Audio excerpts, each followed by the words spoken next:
Welcome to the Ethnomed Podcast, a community voice in the clinic.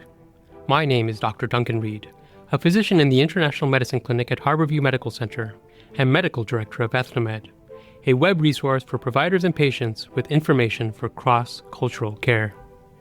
Today, we are launching a new interview series called Provider Pulse. We elevate diverse voices from across healthcare fields to learn the paths people took to their current roles in healthcare.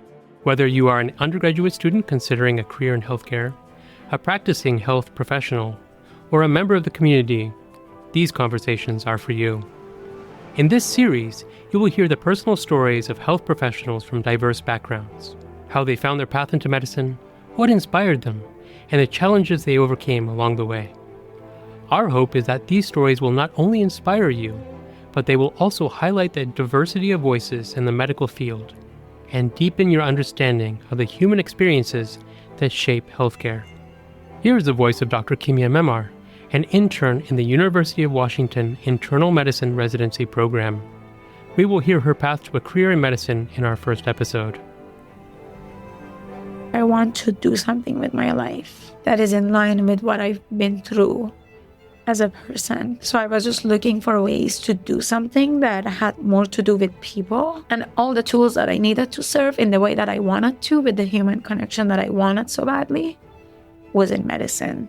I didn't know anything else at the time. Through my role as faculty advisor for the Minority Association of Pre-Medical Students at the University of Washington, I have served as preceptor to a growing number of pre-health students through shadowing in the International Medicine Clinic.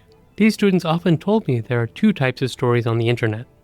One type of story is about the incredibly successful pre-health student who aced the MCAT and has been accepted to a prestigious medical school. The other type of story is about a pre-health student who seemed to have done everything right, but was not accepted to school and felt that their dreams were dashed. It is my hope that you can find a third type of narrative in this series of interviews, the story of the person who discovered a field of medicine, encountered adversity, and ultimately prevailed, although perhaps the success they found was not the one they had initially been seeking. These interviews are not intended to serve as how-to guides. They are intended to demonstrate the breadth of experiences that individuals from diverse backgrounds, like you, have encountered on their way to ultimately finding a career in medicine. Thank you to the health professionals and students who have shared their stories. Here we start with Dr. Kimia Memar, who highlights the unique challenges of an international student and the unexpected insights gained from personal experience that ultimately led her to change her field of study and pursue a career in medicine. My name is Kimia, and that's Kimia. My last name is Memar. So I am from Iran, wasn't born here, came here with my student visa, and I was studying electrical engineering, and that's when I decided to go to med school.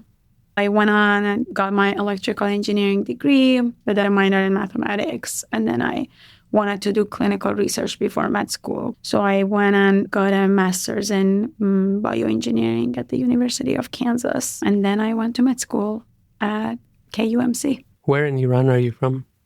So my hometown is right next to the capital, Tehran. It's called Semnan, Semnan. It's a desert city, not a town, it's a city now. There's not much going on there. And what do your parents do? So my mom is a retired high school and university instructor. And my dad is also retired right now. He's taking care of his mom. He used to have his own shop where he did with aluminum doors and windows. Actually, it takes a lot of skill. And he had a store in the past with his brother, I believe. They were both back here for at least the past 2 generations. But I know that each of them, their ancestors are from other cities. Actually relevant because my last name in Farsi, it means architect.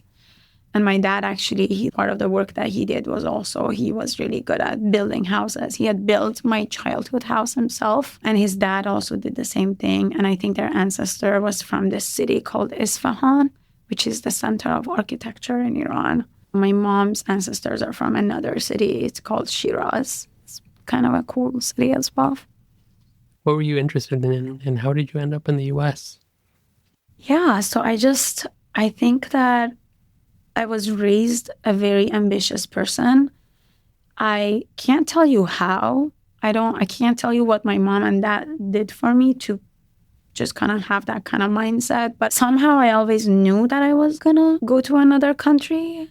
I always knew when people would ask me what you want to do. And this is before I was 5, 6 years old.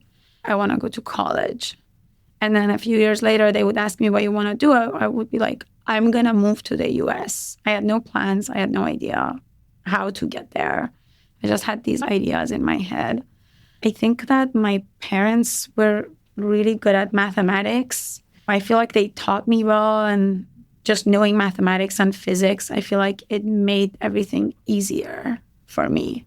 I always had aspirations of this is what I'm going to do. I'm going to study. I'm going to learn. I'm going to gain knowledge. I feel like a lot of my childhood was focused on knowledge. So that's what drove me most of the time. I have a sibling. She is 9 years younger than me. So until the age of 9, I was kind of by myself. So then a lot of your schooling just focused on knowledge acquisition, and you're really motivated. You had good teachers at home and inspiration at home, excelled in all these things, already had big plans to travel somewhere else already. So then how did all of that line up? When I think back, the older I get, I realize how strange life is. I don't know if I just somehow, things that happened just kind of planted these images in my head that I really wanted to. It was like this image that I wanted to get to. I never knew how to do those things, but I knew there was a way, and I knew it was there for me. And it wasn't a matter of, oh, I might not get there, or I might not have enough time or not enough money. I do feel privileged in a way because of just the way my parents were raised, especially my mom. Her dad was this really just successful person. He just kind of made a business for himself, literally with his 2 hands, without a rich family or any advantage or anything. And I think he just raised her with that mindset that you are just going to build your own path, and then you are going to walk on this path that you built for yourself, and that's how you're going to live. And I think that's what my mom taught me indirectly. So you graduated secondary school in Iran, and then what happened? So school for me was rather more tumultuous, I feel like, than the average population. Because I remember I felt very uncomfortable. I felt as a child most of the time. And some of those feelings I can make sense of right now. Even in primary school, when they were teaching us just math and literature and the alphabet and how to write, I always felt there's walls around me, and I always felt just this urge to just do something about it. And I couldn't. I had no power. I didn't even know what it was that I was feeling. It was hard being a part of that structure that I did not have a choice in. I felt like some of my freedom was taken away. And the more I grew up through primary school and especially secondary school, this just grew with me. School was tough. I had good grades in primary school, so that's why I got away with everything. And then in secondary school, there's a school system in Iran that there's exams that you take. And in every city, there's one school called Sampad. They say it's for people who have good score. I mean, it's called a school for smart people. I don't think that's what it necessarily means, but that's what they call it. So I was in that school, secondary school and high school. It was hard. There was just this criteria of who the person that you had to be accepted in the educational system in that country and to be free to move forward. I didn't have that criteria. I always just kind of fought back, and I would just have these arguments about the things that were taught in class. There was a lot of friction for me. I did not feel like secondary school was 3 years. I felt like it was 10 years of my life. I feel like I aged through those years. And I didn't really have good scores at all. Terrible. I mean, just some of my scores, it was like a long borderline of passing. But I did survive and then finished secondary school. And then high school, you choose a track. So either you do physics and mathematics. The other track is like biological science, health science kind of thing. And then that's how the people who want to go to med school, that's the track that they do. And then there's another one called art. I naturally picked physics and mathematics track because even though I had bad scores, I just knew that this was what I wanted. So then I figured that I don't know some of these things if I really thought about it, but I thought about, okay, so what are all these degrees that are available? How can I go to college? And then I looked at the order of all these degrees and I saw the first one, the hardest one was electrical engineering in Iran with respect to the score that you had to have in the national entrance exam to be able to get into program with electrical engineering. And then like mechanical engineering, computer, all the engineering were kind of like really nearby. And then there were pure sciences. It was first year in high school. I also got into the same school because there was another exam and I figured I'm just going to become an electrical engineer. I think that part of that was because my dad has got into college twice to become an electrical engineer. And he had to drop out when I was very young because his dad died in an accident when I was very young. And it just influenced all of our lives, really, because his dad had a company and he had to just take care of the company that already had gone bankrupt. Long story short, he had to drop out of college. And I just always felt this. I felt that I needed to be an electrical engineer. I felt it was like his legacy. And my grandpa, my mom's dad, was also one of the first electrical engineers in his town. And he's 93 years old. So that was a really, really long time ago. And I really respected what he learned. And I thought that a lot of what he gave us in life that helped us really through every single milestone in our lives came from what he learned. So it was kind of sacred to me to become an engineer. So how many years in this specialized electrical engineering track were you doing? So after high school, I did the entrance exam, got into college, one of the universities in the capital for electrical engineering. And I ended up leaving and coming to the US in the middle of it. So you could say I did about 2 years, but I wasn't really doing anything. You could say like the first semester I was taking it seriously and then I just didn't. I knew I was going to leave. I never, ever knew that I was going to leave before I get my degree. So what happened? When I was a freshman in college, that was when I met my now husband. He was in charge of this course. That was extracurricular course and for freshmen. And he was kind of really good at electrical engineering. So that's how I got to know him. At the time, I felt he was just very interesting to me because he was the exact opposite of who I was. So I just kind of was drawn to him and we were dating and I found out that he's going to the US. That was a time when he got his student visa. It was kind of a weird time because we had our families meet each other and we had the serious talks because by the time he got his student visa, we'd already been dating for a year. We had these serious talks in case things keep happening for us. But then if nothing kept happening, we also were okay with it. I just felt like it was a time in my life when I actually feel like I was a lot more free than right now. I just kind of let things happen. And then I felt like that is my window. Again, we were really close. He left and our families were just in touch. And, I would be there at his parents' house some of the time. And I was part of the family already. And we had planned that I would finish and then I would get admission for a master's degree for graduate school because that's how you can really get a student visa from Iran at least. I just realized that I can't do that anymore. It wasn't just that, I missed him and I felt like it was make or break. That was not the only thing. I thought about it and I felt that I just don't think I can thrive here for another 3 years to finish my degree because nobody really finishes in 4 years except like the very smart people. And I was not a very smart person. And I just didn't want to stay there for 3 more years. I just felt this natural instinct feeling that my time is now and I'm going to go.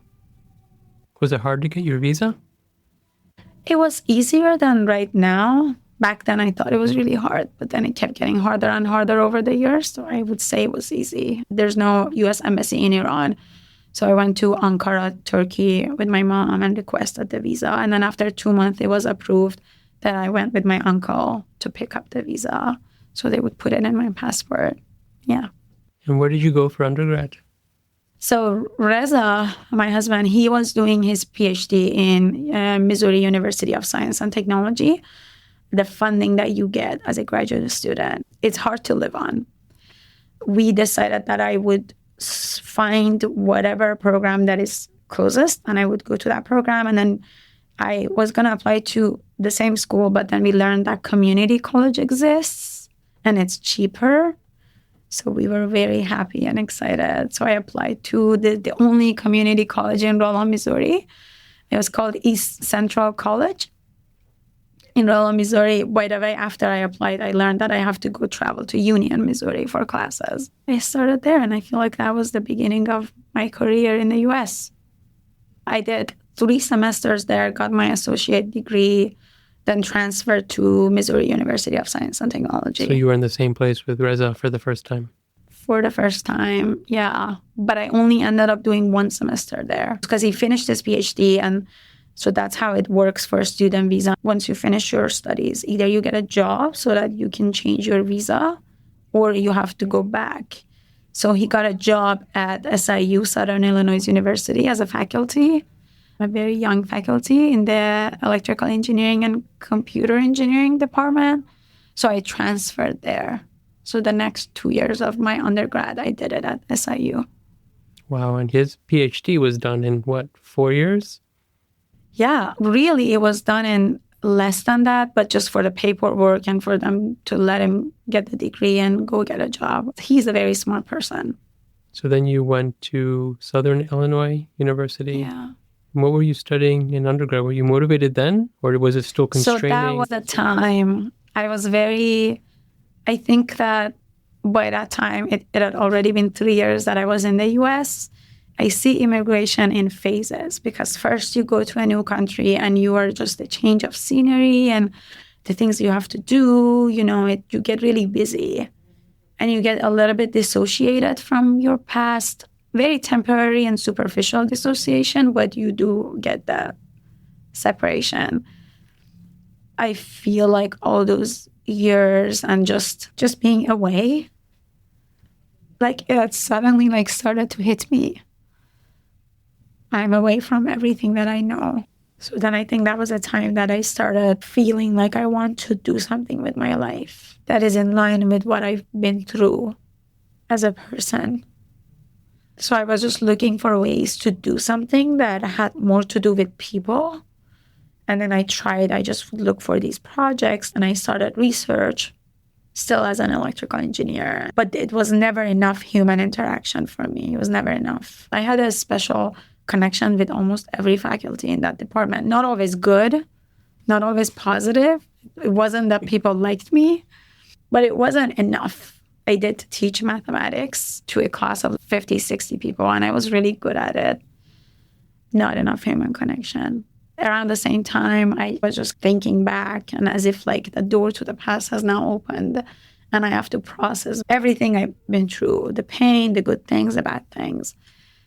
And then I learned about this celebrity who, it's just so random, about this celebrity who had overdosed.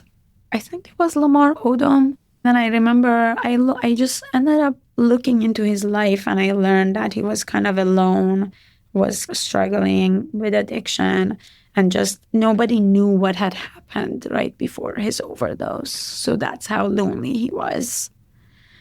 And I just it really pained me to have to think of someone going through a disease by themselves and then to overdose and now be in the hospital.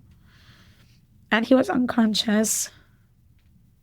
I kept feeling the pain, and then I realized the reason I feel this pain is because this was the pain that my dad felt.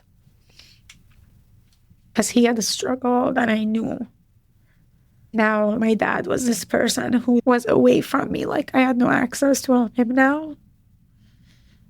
But I suddenly realized all the things he needed that I could never give to him because I was a child. When I came from Iran, I was not even drinking age. I was 20 or something. And then 2 years before that, I moved to the capital for school. So it's really that all the time that I was with my dad at our home, I was not an adult yet. I just kept digging more and more. I just was like obsessed with Lamar Odom's life now, with his story, what happened, how did he get there? Because it was really that I wanted to know more about my dad. And it was just too painful to just directly think about my dad or talk to him. Because we would talk on the phone from time to time. So that was when I learned that addiction is treated very differently in the US. I know this stigma existed, but not as much as it existed in Iran. People got help. There were systems for people to get help, or at least to ask help, even if they're not given that help. And the forefront of that, I learned that was medical doctors. So then that was when I was like, I have to go to medical school because I have to serve. And it wasn't even in my mind. It wasn't that I was going to go to medical school to serve and exactly do addiction medicine. It was that I learned that all the things that I wanted to do, it just was like I just wanted to serve very badly. And all the tools that I needed to serve in the way that I wanted to, with the human connection that I wanted so badly, was in medicine. I didn't know anything else at the time. And I know there's a lot of engineers who serve people in really, really deep ways, but I don't think that was for me. So I wasn't going to just stop. So I wanted to finish my electrical engineering. I did pre-medicine courses at the same time. The minor in mathematics was because I just kept being drawn towards mathematics. And there was a lot of ways to model natural systems if I got a minor in mathematics using that kind of knowledge. So I did that. And then I learned later, of course, in medical school, or even right before medical school, that was years later, I learned that it wasn't really that I wanted to only serve people. It was that I thought by serving people, it was that I would heal. It was that my own healing was in serving people, but it wasn't going to be a temporary thing. It wasn't something that I would do and accomplish and it would be done. It was going to be lifelong. I think that everybody understands pain in their own way. And I feel like once you understand it in your own way, you'll never stop understanding it. So you'll see it all the time, all around, and you'll want to do something about it because now it's like you have these glasses that you can see it forever. So I feel like that's really why I wanted to go to medical school, because I knew that I would constantly keep feeling this pain, but then I wanted to constantly heal myself along with healing others. So I think that's just why I was so motivated to go through all those years to finally go to medical school, because I couldn't really go to medical school before we had a green card. And that took a whole bunch of years since the time that I decided to go to medical school. My relationship with structure is not even complicated. It's just terrible. It's just quite terrible. I think from the time that I decided to go to med school, I think it took at least 3 years to get the green card, but the process had already started 2 years before that. So just took a long time. I just remember that the time that I was ready to go to medical school, even after taking all the prerequisites, I couldn't. That I know, unless I went for a private school, which was very, very unlikely. How did the application process go? So the application process, I felt like I hit a wall when I took the MCAT because I was studying for this exam and I learned that one section was CARS, critical thinking and something, and my language wasn't English, so it was very difficult. That was not like the TOEFL that I could learn and get a great score. There was like a plateau. It just would never be higher than that. So I had to make up for that in other sections. I think it was like physics and mathematics and chemistry and another one. I'm mentioning this because I want people to know that I know that it's painful when you feel like you're at a disadvantage when you're trying to take this exam that is the first step of medical school. Thank you for pointing that out. And maybe there's other sections that people feel that they're at a disadvantage. Yeah. For whatever reason. Yeah, for sure. And especially the application process, you have to have your own story.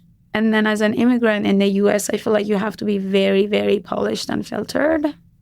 Or at least maybe that's how I felt because I lived in the Midwest. And again, it's not a bad way. It's just a way that I felt like I couldn't be very raw with my story and who I was and how I felt.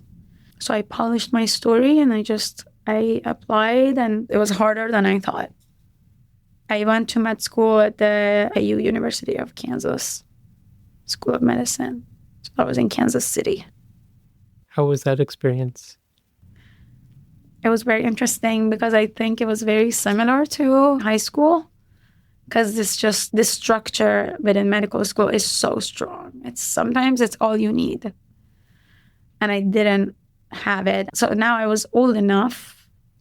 It's not that I couldn't. This was a time that I was very savvy. This was a time that I felt through enough degrees and enough universities to know how to present myself, but I just didn't want to do that.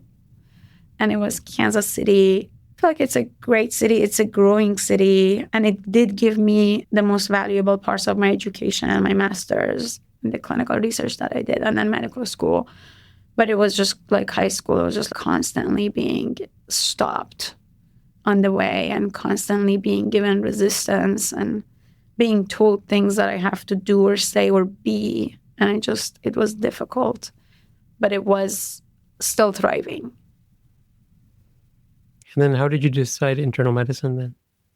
So I decided internal medicine because I wanted to know everything. I felt like I wanted to know everything to help the most number of people. But also it was just that I felt uncomfortable focusing on a specific body part. Like if I was going to neurology or if I was going to ophthalmology, and I know that in those specialties, you still learn about the entire body. I just felt like for me, it would be hard because it's also my personality too. It's hard for me to stay focused on specific things. So happy to match in Seattle, happy to come out here? Yeah, so matching in Seattle, I felt like my entire life, my mission, what I wanted, I feel like this was the first time that I chose a place, and this place also chose me. It is a dream come true, and I am living the dream. And good for Reza too. Yeah, because already his work was based in Seattle. Do you feel like you're at home in a way? I do feel like I'm at home in a way. And it's so weird because they also ask in the application process, you have to put a hometown. And I was like, what do I say? Do I put in my own hometown, which is what I was born in? Do I say Kansas City because I lived there the longest? I felt like because I lived here already for a year right after my master's and when I was applying, I felt like this was my home, even though I didn't know anything about it. So it's kind of like, in a sense, I already felt like this was my home, especially because I did a visiting rotation here last year. So it was a medicine sub-I. So I was in Harborview and I was on Med-E team. I was the sub-I on Med-E team. I had multiple attendings, multiple seniors. How was that experience? It was really surreal because I don't know how to justify that experience, but I really wanted to be there. I knew about Harborview being a safety net hospital. I'd read about the population, well, the demographics that are served at Harborview, and I was like, I have to be in this place. I have to be in this place. And I remember being given the option. I was asked, what rotation do you want to do? These are the options that we have. And I said, I want to be at Harborview. And I was told that not a lot of visiting students wanted to be at Harborview. But anyways, I said, I really have to go to Harborview. And I just feel like that entire month brought out a lot of emotions in me, for sure. What's the future look like for you? So you have 3 years. It sounds, for someone who doesn't like structure, I think there's going to be some more structure. Well, I think that within the next 3 years, hoping that I will immerse myself in patient care. I do want to go into cardiology because the research that I've been doing for years as an undergrad, before medical school and in medical school, it's always been focused on cardiovascular health. And it's just, I feel drawn to the heart. I don't know if it's because of the electrical system. So yeah, I want to do a fellowship. I feel like I will enjoy most of the next 3 years because now I have so little expectations. So now I will enjoy even more because in a way, I've given up on any system or any structure. I don't expect to be supported. I do expect to move forward on my own pace. And I do feel powerful. I think I will be very angry at times the next 3 years. I want to become a cardiologist, and I don't know, as of now, I don't know how to tailor my future practice to fit my goals. When you say fit your goals are cardiology, but then there's other goals too, it sounds like, that weren't spoken. Yeah, I don't. So I feel like doing a specialty, I feel like a lot of patients lose access to you because now you're a specialist, and I don't want it to be that way. And I don't know how to figure out a way for it not to be that way. I don't know if I can practice as an internist sometimes, and sometimes as a cardiologist, I don't know how much say I will have. Well, thanks for sharing so much. I think for our pre-med students, I think you show that a very unconventional path as a foreigner born in a different country without even a clear sense of what field you're going into. Medicine is still a possibility. It takes years of extra work, but you made it possible. I was going to say that you provided a roadmap. I don't think you provided a roadmap for anyone because it's such a unique path. But I think what I took away from it is that it's very possible. Someone born in this town that I'm not even sure exactly where it is outside of Tehran, who doesn't like conformity, that gets people's feathers ruffled, ends up in medicine and ends up in our clinic at Harborview. So we're very lucky to have you. I hope you feel like you're at home here. And thank you so much for sharing your story with us. Thank you so much for having me. I do feel at home here. Really enjoyed our conversation. I do want to finish with this. I do want to tell the pre-med students that there's times that you will think that it will never happen. But it's always closer than you think it is. It's a fact.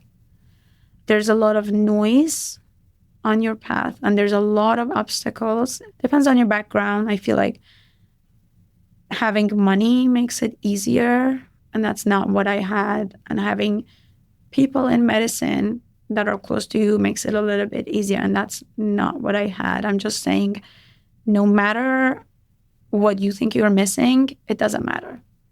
It doesn't matter. It's just if you're going into it for the right reasons, it'll happen.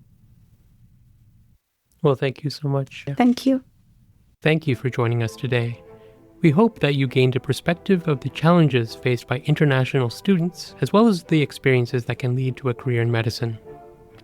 We will be continuing our Provider Pulse series with additional interviews of healthcare providers. Here is the voice of Dr. Jennifer Zhu, our guest for the next episode. I feel like I was always navigating East versus West, like that culture identity of you come from a more Eastern background. Like my parents spoke Chinese a lot in the household. It was hard to navigate the American school system. Something I'm really passionate about is having a reputation of first-generation college graduates, people from low-income backgrounds. Be sure to visit our website at ethnomed.org for additional resources. Also follow us on YouTube and Instagram at ethnomedUW and on LinkedIn. Thank you.